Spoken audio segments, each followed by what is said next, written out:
Hello there. Today we'll be doing longest palindromic substring.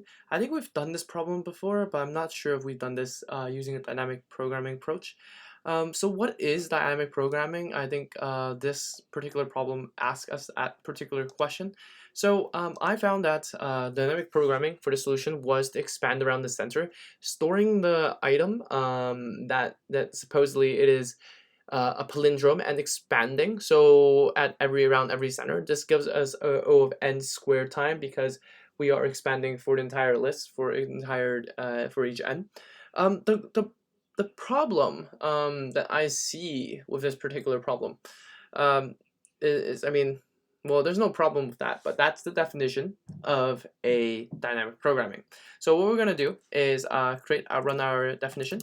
We're going to call it expand around center, and we're going to take an L and R, and then like I think that's a good word, or you can use is palindrome, but that doesn't exactly tell us what we're doing here. So let's set the output is equal to a and length is equal to 0. So what we're going to do here is we're going to take a non-local output. That's going to be our string, and non-local result. Not result, length.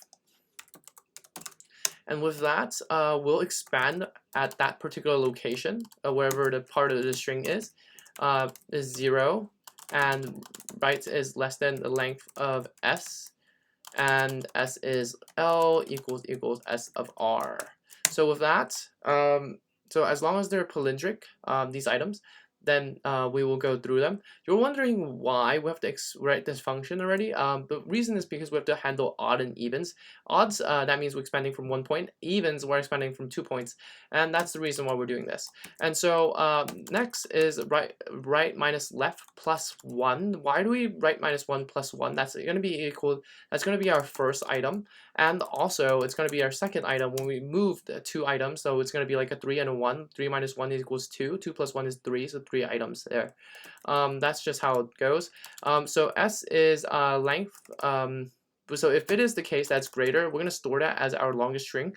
So palindromic substring. So L to R plus 1 because that is within boundaries.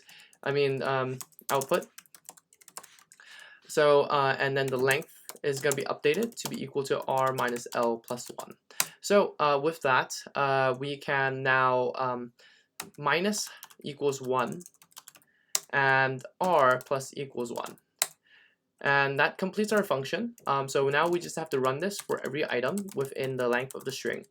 One thing, let's just expand around center and I, and expand around center I and I plus 1. And then we're going to return the output. So with that, I think we have completed this particular problem. There's an issue here.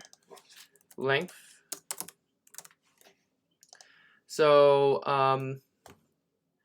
with that, right, we completed this particular problem.